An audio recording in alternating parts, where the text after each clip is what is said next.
by the name of Hacksaw Hamilton. Out west, too, was a guy. A couple guys up in Boston. Not really. The WEI guys, I almost went to work there. They had a really good station, but like the guys in the Callahan in the mornings and those guys, I was supposed to take over for those guys.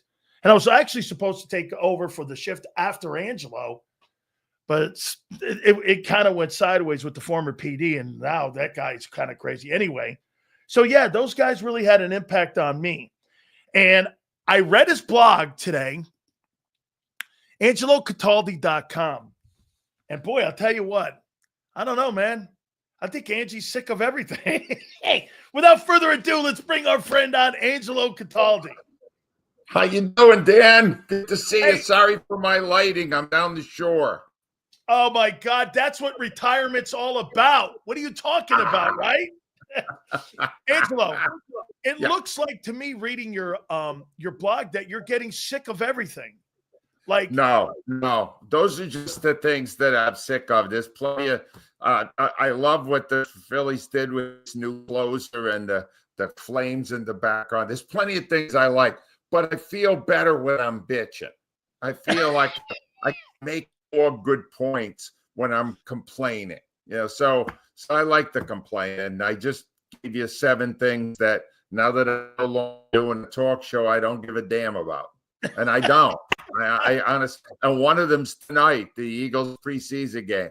I'm gonna watch it because I got nothing going on in my life, but they're not gonna. The Eagles aren't going to use their starters, and it's just not going to be interesting. It's going to frustrate me. I already know it is. All right, Angelo. So let me go here with you, and let me ask you this about Vic Fangio and the relationship with Howie Roseman. See, now I constitute you and me as being kind of like doctors and how we like to dissect certain things. So you tell me if you hear this right or wrong, or maybe I'm listening to it wrong. So the other week, last week, here's Vic Fangio saying this about Adoree Jackson. I don't know who the guy is. I never knew who he was. I didn't know, how it's a Howie sign. He put him out there and whatever. The CJ Gardner thing, he goes, yeah, that was a Howie thing. And, Howie made that. It was a salary cap thing for him. That's his call there. Am I starting to get a little bit where – and then Nick Sirianni said this the other day. This was when Nick was talking. Hey, Vic wants to play a lot more guys in the exhibition game tonight. And, Nick Sirianni goes like this. That's okay. Me and Howie will make that call. We'll decide who's going to play or not Vic Fangio. We'll do that. So is it me or is Vic starting to – with a little gravitas because of what happened a year ago, and he knows his importance in the building, is he starting to kind of like maybe elbow his way into more decision-makings that are going on with that football team, especially on the personnel side? Well, they're trying and then they're succeeding, right? Because this is a fiefdom. and Howie, nobody's going to tell. If Fangio is feeling it because they won a Super Bowl, can you imagine Howie, who won 2? Can you imagine how he's walking around, strutting over there? And, I'm the man. And honestly, he really is. He deserves most of the credit for what we've seen with these 2 championships and a 3rd trip Super Bowl. But Fangio, look, here's the thing. When you're talking about Chauncey Gardner, again, I'm screwed his name up. CJ, what do you call him? CJB? CJ, whatever. Here's the thing. I don't know if Fangio was on board with that. Don't tell me about salary cap. The guy was a playmaker, and he brought an attitude to that defense. Does Fangio want that to go? Now, there's 2 ways to look at it. One is CJ is by nature a monumental pain in the ass. Nobody loves being around him too much because he's a troublemaker, but he's a hell of a football player. So it's fascinating to think about whether Howie went, look, we can't bring this guy back anymore. He's a time bomb. Bad things are going to happen. And Fangio's going, bad things are going to happen. The guy brings an attitude. We're better with him. That's going to be an interesting thing to watch because Fangio likes aggressive guys. He likes guys that knock the snot out of the opponent. And that was CJ, and now they don't have him. I'm fascinated to see how that all works out. but something tells me Fangio will figure it out. Fangio really knows what he's doing. He's a hell of a defensive coordinator. He's really good. He's the most competent guy in the entire coaching staff. You know that, right? Yes, it's not absolutely. even close. So I don't think you have to worry that much about the defense. You got to worry about the other side of the ball. You got to worry about the goofball who's over the mall and Sirianni. You know, there's where your problem's going to come. That's what I see. He's going to be able to. You think his ego's getting out of hand, Nick Sirianni's? Oh, God, yes. Oh, I'm watching it. Oh, my God. Now the guy's hilarious. You know, everything he says, and all these guys that covered him. Oh, my God, you should go on tour. You should work with Sebastian Maniscalco. You're amazing. You know, and he's not fun. He's awful. That was another thing I mentioned in my things I don't care about anymore. I do no longer, I swear, Dan, I'm not even going to listen after games for either the Phillies or the Eagles to hear what the coach or the manager has to say, because they never have anything good to say. Nothing interesting to say at all. Their job is to be boring, and they're great at it. Not going to pay attention to it. Not going to do it. Don't need to, don't have to, won't. The way he sits at the mic now, you know, I mean, it's so, I don't know. Right. Makes you shake a little bit, doesn't it, Angelo? I mean, he won the lottery. He won the lottery. And the problem is, if you see these stories, a lot of time the people who win the lottery end up blowing all the money and end up back where they started. Don't be shocked if that's not Nick. Nick's got nothing. Nick's got nothing. I love it. I love it here. Okay, so I asked Howard these two questions, and I'm going to ask you now. For and against, why will the Philadelphia Eagles repeat as champions in your eyes? If they do, it'll be because Kevin Patullo turned out to be really, really good at that job. That's the number one thing, all right? Second most important thing, right after it, Barkley stayed healthy another season, because they were very fortunate. His history suggests he doesn't make it through a season unscathed, and he did last year. So those two things are the big things. And then third would be Fangio takes a lot of new people and brings them into the system, and the defense stays elite the way it was a year ago. Those are your three main things. Patullo being one, because he's going to be calling plays, and no one, including he, knows whether or not he knows how to do it.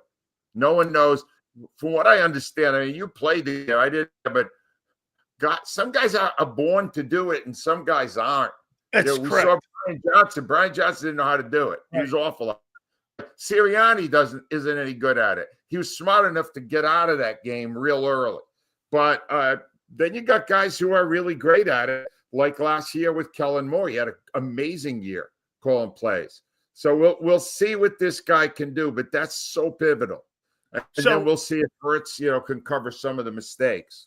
So on the flip side of that, all the things that you just said, I mean, what would be some of the things, again, just accentuate those a little more, and why they won't now go on and win? Why won't they win? Is it because Kevin Patullo turned out to be a stiff? Yeah. And that would be number one. Those two things, and Barkley turns out to be a guy who couldn't handle another 400 carry year. And I would add to all the things that I said would get them a championship. It will deny them a championship. And I'll add to that a really killer schedule. Yeah. Not enough was made at how perfect that schedule lined up for the Eagles last year when they were 2-2 at the bye. And they came out of the bye with a parade of stiffs, and they built momentum up. And then by the time they got to the better opponents, they were really on a run and feeling their own, like they really had something. That isn't going to be possible with the schedule that they have this year. There's three really bad sequences in it with 3 game sequences. It's going to be really hard to win even 2 of those. So that's why I ended up picking 10 wins, because it's hard, man. And plus, they're smelling themselves. The Sirianni number one, he's going, oh man. Did I invent the game of football? Am I the inventor of it? Or am I just the man who took the big step forward and showed the world how to coach? You know, that kind of thing. Well, we know better. Hey, Angelo, isn't it like the biggest ego moments when you see Nick Sirianni and Howie up there at the podium together? Holy cow, man. I feel like I'm in a fraternity or something, and these two guys are welcoming in the new initiation guys. I'm just sitting there. This is how we do it here. I'm with you here. I got to go further. Since you mentioned Eskin, so you got Howie up there with Sirianni, and Eskin's back there, and he's treating it like a religious service because those are his guys. You know, that he loves the guys that run the Eagles. Oh my God! Even though he's no longer the sideline guy, he gave up a lot to become so supportive of them. He really did, because Howard was more popular in Philadelphia when he gave a more jaundiced look at teams like the Eagles. You knew the last 10 or 12 years that Howard was on WIP that if an Eagle issue came up, he would take the side automatically. That constricts you as a talk show host. You know, there's got to be times when you go, well, it's stupid. Even if you love Howie, you go, oh, that was, but Bryce Huff was stupid. That was dumb. He didn't bet 1,000 because Bryce Huff sucked. You know, that kind of stuff. Hey, Angelo. But he'll give you extenuating circumstances. You know, we didn't know Huff. You know, he had a bad attitude when he got here. It wasn't Howie's fault. You know, that kind of thing. You know, hey, I would say this to you, Angelo. Like what Howard did, I agree. To me, I wanted it. I didn't care if anyone hated me. I was just going to speak my mind and how I was going to talk. Listen, I want to get to your blog here. Why do you hate preseason football? I hate preseason football, and you will see it tonight because it's the ultimate tease. It's my favorite game by far. It's my favorite team by far. My favorite building by far. I love it all. Now I want to watch the scrubs play because oh, God forbid that. Now, apparently the Bengals are going to use Burrow. They're going to use the guys for a few series, which will be fun to watch because that's real. I mean, those are the real players. Now, Sirianni's playing it coy. He's not letting you know whether he's going to play him. All right, let me tell you right now. All right, if he plays the starters tonight, I'll come on your show next week with a plastic surgeon, and I'll have him give me a nose job live. All right, he ain't playing though. What are you? He didn't play them last year. He didn't play them the year before. He's not going to play the starters. I don't know who he thinks he's fooling by holding the cards close to the vest. No, there's no doubt in my mind they're not going to play, and that's going to frustrate. It's going to frustrate everybody because we finally get football back, but not entirely. Not really. You get the backups. Yeah. How about this one here? Number 2, Angelo. Yeah. Why coaches and managers? Why do you not care any longer on what they say? Now, these are things, Angelo. Again, folks, you got to go to his blog here. 7 things I don't care about anymore. A guy who's covered sports for over 40 some odd years. Number 2 is this one. I could care less any longer what coaches and managers say. Why? Well, you know, this goes back to what finally made me write that down was the fact that we had a situation with Rob Thompson this week, where Rob Thompson was talking about why Zach Wheeler hasn't been so effective lately, and Rob traced it back to a fatal day on July 6th, and he allowed Wheeler to pitch a complete game. At one point, he actually said it scared him because Wheeler threw 108 pitches. And he said, Wheeler hasn't been as good since. These pitchers, this is the guy talking. This guy's been in baseball his own life. He goes, these pitchers, they always want to finish the game. You know, and what am I going to say? The pitch count's not that high. I don't have a choice. So, like, he's not the manager, you know, like the pitch count decides whether he pitches, not the manager. So I had to put him out there. And now he hasn't been as good. and now he's got a little bit of a stiff shoulder, and wow, I should have never done that. Well, that'll teach me a lesson. Well, last year he took the guy out also when he was a one-hitter, and they blew the playoffs. So when it gets back there this year, you already know it's going to happen. I'm not paying. Here's the thing. It just drives me nuts between listening to Sirianni's garbage, game out, even these seasons. It's all. I had to go through that. You understand? For 33 years, I had to sift through all quotes and find stuff that I could use as talking points. I don't have to do that now. So I never again will watch the poker face of Rob Thompson or the smug expression of Nick Sirianni. I'm done. Right? All right, done. Let me go hear this one now. Why do you hate Hall of Fames? All right. Well, the problem with the Hall of Fame is, and let me put this in there, but I'll be honest with you. I love this list. I began to lose respect for Hall of Fame when the Pennsylvania Sports Hall of Fame inducted me last year. I'm going in with Chase Utley, Ryan Howard, and all these other great. Really? Jameer Nelson? And I went, no, I don't belong in there. And then I realized, well, how did I get in? And then I found out that this guy, Kenny, who was a great caller on my show, he ended up getting a kidney through our show. Long story. But anyway, he was working on the board, and he started to speak my, case. Build my case for them. Yeah, and then I went, wow, Dick Allen just came because Mark Carfagno, Froggy from the ground crew, he did a 10-year campaign. I got all of the emails for 10 years. How hard this guy worked. That's how he got in. Ray Didinger got Tommy McDonald in. Halls of Fame should not be a political forum. They should be who the greatest were. And I know, it's like Groucho Marx used to say, any club that wants me, I don't want to be in. Along that line. Like, no, I can't, your standard is too low if you put me in. No, I don't think there's too much politicking and not enough just common sense. Common sense tell you who's in the Hall of Fame. I like it, man. I like it. So you don't like so-called experts anymore. Now, you got to remember, folks, Angelo's one of the most successful talk show hosts. He's coming clean here and telling you all the crap he hated to do when he was on the air. Okay? That's so what it is. This is all the stuff that you look back at now, probably going like this. These so-called experts we get on, this is like killing a segment. So is that where you are now, that you just look at it and go, these experts, I don't really care what they say anymore?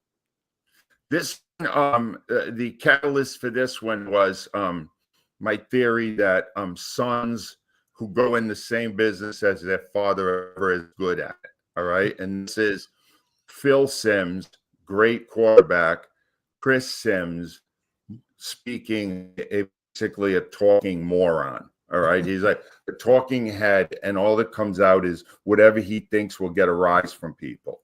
The fact that he still got Jalen Hurts so low. I don't even want to talk about it because he wins when I do that. He wants attention. Yeah.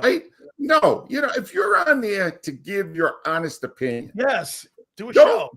Don't do it to be contrary to people. Don't do it to get social media hits. Just give your honest opinion.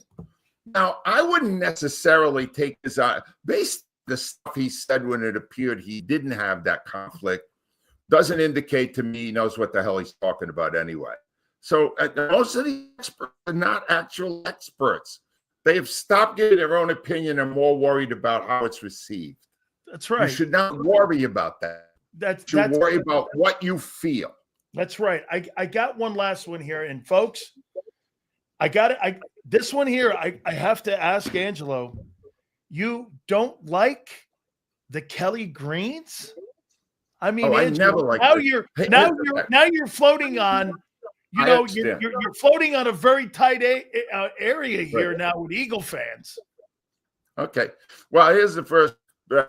we won 2 championships with Midnight Green. So I win on that one. All right, that's number one. Number two, again, it's tied into hypocrisy, right? Jeff Lurie hated the Kelly Green. Do you understand? He put in Vera Wang, who also designed the cheerleader outfits. And she, I believe, in consultation with Jeff Lurie, this is 30 years ago, said, I don't like the Kelly Green. It's a different shade.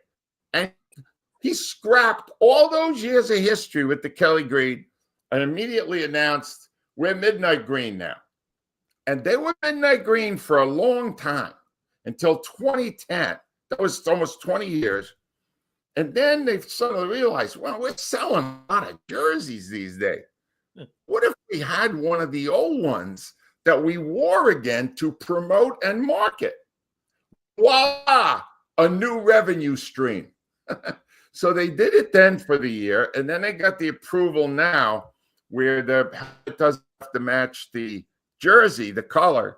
And so now it's, now they love it. You know what they love? Yeah, they love green, not the Kelly Green. The green, the money. That's all it's about. It's another money grab. You know why? Because they're not rich enough. Jeff Lurie's going to need another yacht soon. Let's make sure he gets another yacht. Okay, I got one last one here for you.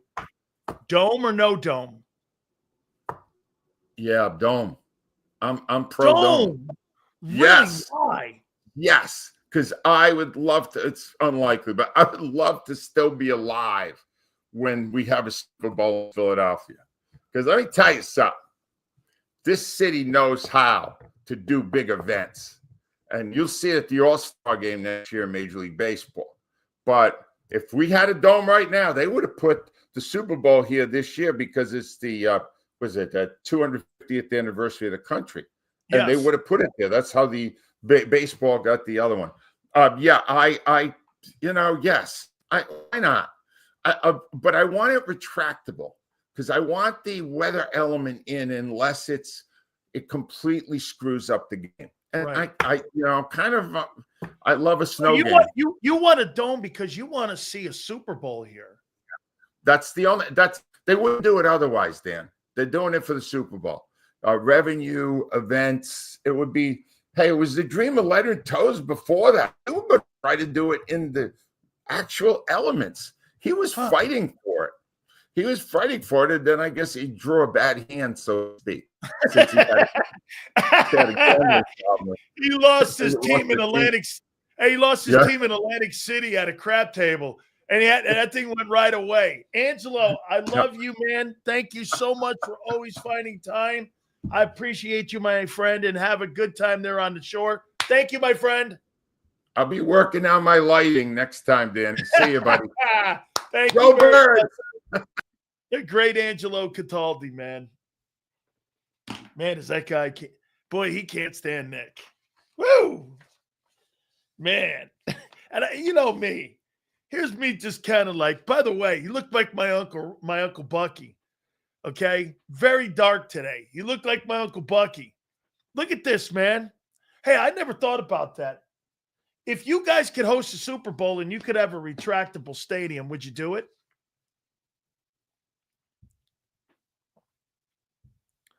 Would you guys do it? Super Bowl in Philly. Jesus criminy.